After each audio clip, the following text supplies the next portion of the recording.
May bagong kaso na naman si Digonggong. Nag-file na naman ng bagong kaso si Antonio Trillanes. Oo, eto na nga pang sinasabi natin eh. Umuulan ang kaso ngayon eh, no? Iba talaga pag wala ka ng presidential immunity, no? Eto kasing ganap. Ayan, no? Trillanes files plunder case versus Duterte. And Bongo, ay magkasama yung mag-alala. Over 16 billion frigate deal. Ayan na sinasabi natin. I'm sure this is a long time coming. Matagal iniintay ito ng opposition, mga Kochero. And ako sa akin lang no, nung supporter ako ni Digong, syempre, pagtatanggol ko si Digong. Pero it's not the case anymore. It is not the case anymore, guys. Hindi na ganoon ang sitwasyon. Hindi na tayo supporter ni Digong. Kaya ngayon, titira natin yung kung we are looking at this information in a different light. Kaya panoorin natin yung balita, mga Kochero. Ng panibagong reklamong plunder, si dating Senador Antonio Trillanes IV laban kay dating Pangulong Rodrigo Duterte, Senador Bongo at ilang dating opisyal ng Duterte administration. Kaugnayan sa umano'y maanumalyang pagbili ng Philippine Navy ng barko noong 2018. Grabe yan. Malaking issue yan eh. Dala ni dating Senador Antonio Trillanes IV ang mga dokumentong susuporta sa reklamong plunder na kanyang inihain sa Department of Justice laban kina dating Pangulong Rodrigo Duterte at Senador Bongo para sa maanumalya umanong 16 billion peso Navy frigate deal noong 2018. Pinilipit nila yung kamay ng Philippine Navy para lunukin at tanggapin yung mga pabor dun sa private contractor. At nung nang pumalag yung Philippine Navy, pinatanggal siya sa pwesto. Totoo yun. At naglagay siya ng isang bata niya na opisyal na willing tanggapin yung anomalous na contract na yun. Yun. At dahil dyan, malaki yung dumagdag yung kita ng private contractor. Siyempre. At the expense of the Philippine Navy. Hindi lang yun. Dagdag kita, mas maraming pamahagi. Dagdag kita sa contractor, dagdag kita doon sa tulay. Dagdag kita ka, middleman. Ay, Diyos ko po. Agoy, ano nangyayari? Akala ko ba anti-corrupt ka, Digong? Mukhang isa ka rin palang corrupt. Mismong si Duterte ang nagsabi na nang himasok siya dun sa kontrata na yan, sa SONA niya sinabi ito. Na inutusan niya si Bongo na manghimasok. Ayun no, may admission. Kasama ring inireklamo si dating DBM Procurement Service Head Christopher Lau, dating Philippine Navy Chief Admiral Robert M. Pedrad, 7 iba pa, at iba pang mga sangkot na wala pang pagkakakilanlan. Yan si Christopher Lau, bagman niya ni Bongo, no? At siya ang Etong si Christopher Lau, no, parang nandoon siya sa lahat ng anomalya. Siya din yung nasa Parmali. Nandoon din siya sa Parmali, guys. PSDBM Undersecretary yan, si Christopher Lau. Andun din siya sa Parmali eh. My goodness. So, bagman daw si Christopher Lau ni Bongo. So, may layer na agad. 1 layer. O, yan. Tapos, unang humarap dun sa mga Navy officers at tinutulak.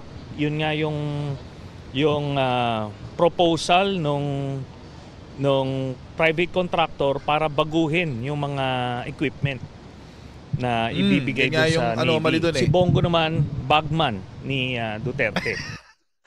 Second layer. First layer, si Lau, tsaka si Bongo, yun ang first layer mo. Meron pang mas mataas na layer. Yung layer ni Bongo tsaka ni Digong. Conspiracy. Conspiracy yarn. Panahon ng Administrasyong Aquino nang bumili ang Pilipinas ng 2 frigate o barkong pandigma.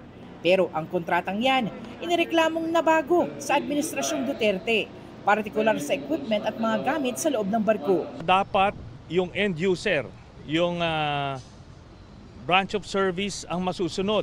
Right. No? Sila Kung bibili. ano yung kailangan nila sa ground, kung ano yung ikabubuti ng mga sundalo natin, yun dapat ang masusunod at hindi yung mga kagustuhan ng mga kontratista at mga korap na opisyal sa kung saan man, ano? Ang akusasyon, tinawag ni Senador Go na paulit-ulit at propaganda.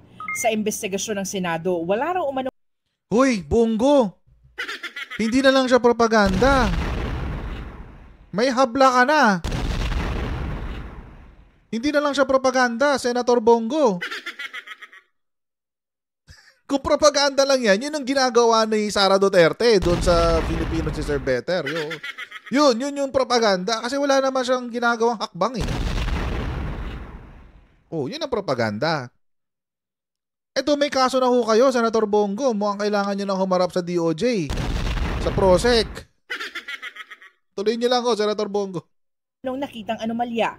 Paninira lang umano ito laban sa kanya at sa dating Pangulo. Gayunman, bukas daw siya sa hakbang para tuldukan ang anyay kasinungalingan. Patuloy pang kinukuha ng GMA Integrated News ang panig ni na dating Pangulong Duterte, Lau at Empedrad. Wala. Para sa Sasagot ba GMA yan? Integrated News, Sanima Refra. Tingin nyo, sasagot si Digong? Sa supina yan sasagot. Kapag sinupina na siya ng fiscal, doon yan sasagot. But anyway, ano ba yung history nito? Noong 2018, nung panahon nga ni who's this? Ang ingay ng aso namin. Nung panahon nga ni Panot Aquino, bumili ng frigates. Pero na-finalize yung purchase noong 2016, panahon na ni Digonggong. Oo, kasi nung panahon na tumitindi yung issue tungkol dyan, sinisisi ng administration ni Duterte yung corruption doon sa panahon nga ni Digong. Pero ang sabi ni Alejano, yung contract was signed October 24, 2016 na. So this is already well within the administration of Rodrigo Duterte, 2016. October 24 na yun, nakaupo na siya o 2 months na siya nakaupo or 3 months. Diba? July, August, September o 3 months. 3 months siya nakaupo. Yan. So this is already well within the administration ni Digonggong. So that's item number 1. Item number 2, mga kotsero, ang pinanggalingan po nito ay ito, mas magandang kwento to eh. Nung si Navy or nung sila Bongo nagkaroon ng transaction sa isang South Korean company. Yun yung sinasabing private contractor ni Trillanes. Ang nangyari, instead na ang bibilhin nila for CMS ay, wait lang. Ay, dito pala yun. Saan yun? CMS. Wait lang guys Ay, Hyundai pala yun. Hyundai Heavy Industries ang pangalan. Wait lang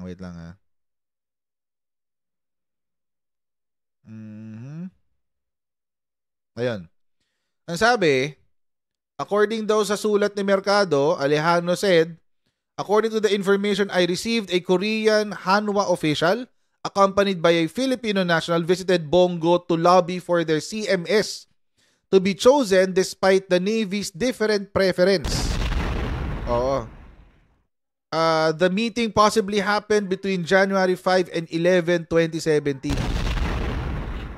Yun. So, naipag-meeting daw sa kanila. Kay Bongo. Tapos, it was on January 12 that the document containing the marginal note written by Lorenzana saying it came from Go was sent to Mercado. Alejano said it was given to Rear Admiral Robert Empedrad, yung kanina, kaya kasama siya sa kaso. Then, head of the project management team. Yan. So, nagkaroon nga ng parang merong cause to doubt yung transaction. Kasi nga, merong isang private contractor na lumapit kay Bongo para palitan yung CMS ng frigate. Oo. Importante daw yung CMS na yun eh. Parang yun daw ang utak. Yun daw ang utak ng buong barko. So, ang nangyari, kahit ang mas kailangan ni Navy ay ibang klase ng ibang klaseng CMS, na puwersa or nabago bigla yung kontrata. Matapos magkaroon ng meeting kay Bongo si Korean Hanwha official. Yun yung nangyari. Kaya ngayon, nasasabi ni Trillanes na meron daw grossly disadvantageous to the government. Yun. Yung grossly disadvantageous na yun. Kasi, hindi yun yung requirement ng Navy eh. Ang requirement ng Navy, hindi yung kay Hanwha. So, kaya nagkaroon ng ganyan. Nagkaroon ngayon ng issue. And, apparently, the reason, ang dahilan kung bakit napalitan ay dahil kay Bongo at kay Duterte. Which si Duterte admitted to. Sabi niya, I gave a letter of frigate contractor to Bongo. So, yun ang nangyari. Inamin niya eh. Sabi niya, sinabi ko nga, anybody who is complaining about graft and corruption, I will give you an audience anytime. So, ang gusto nilang palabasin dito, mga kotsero, na eto daw si Hanwha ay lumapit sa kanila para mag-report ng graft and corruption. Yun ang pinalabas ngayon ng administrasyon ni Duterte. Pero ang pananaw ni Trillanes is different. Ang pananaw niya ay iba.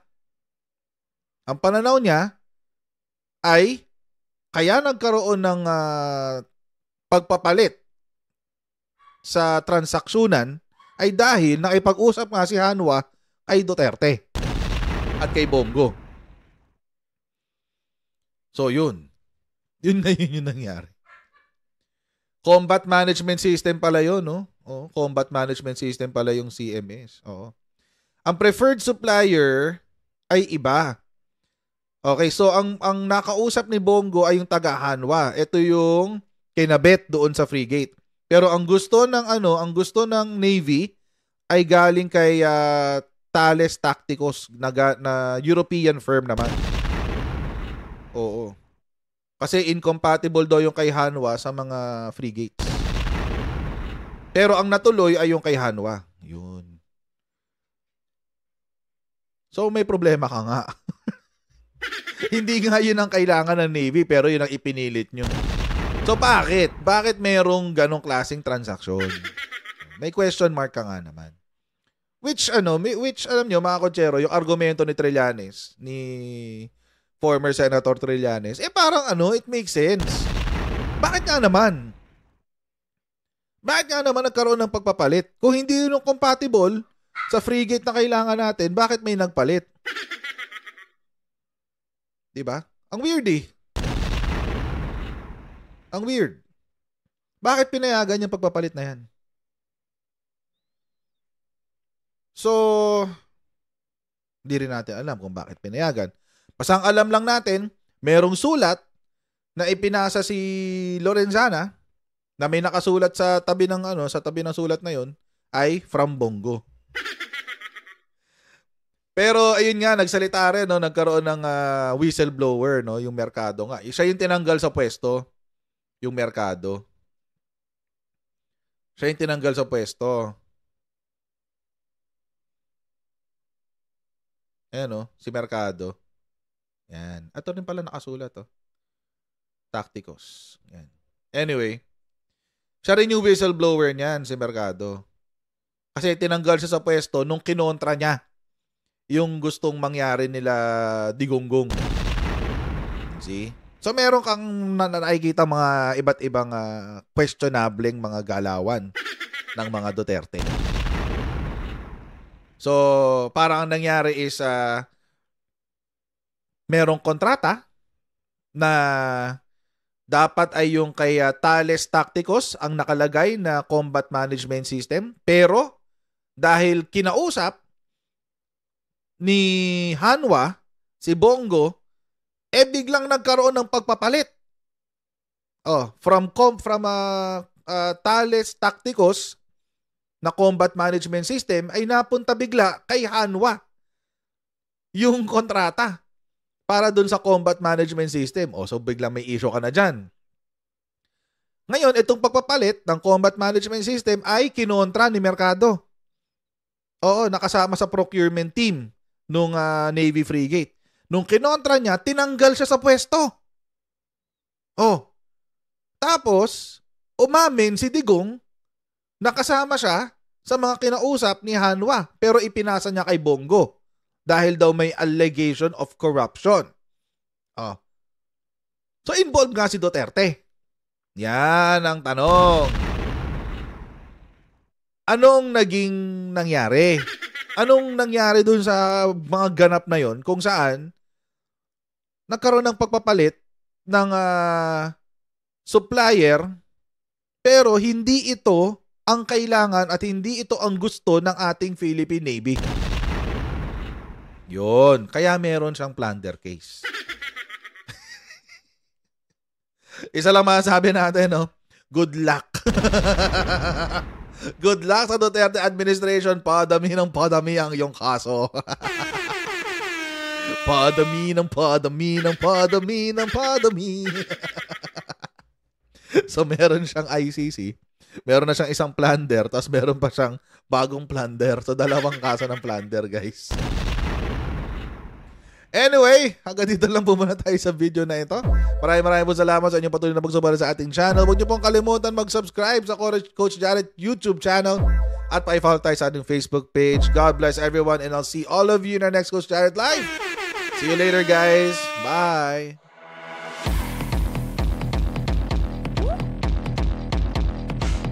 Pag ganun, huwag natin gawing tanga mga Pilipino.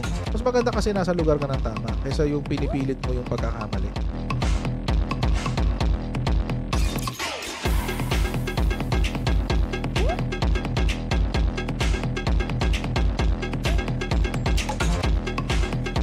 Are they willing to go that far? Hindi makakalimutan ng Pilipino yan hanggat di nasasagot niya. Sino ngayon nagsasabi ng totoo?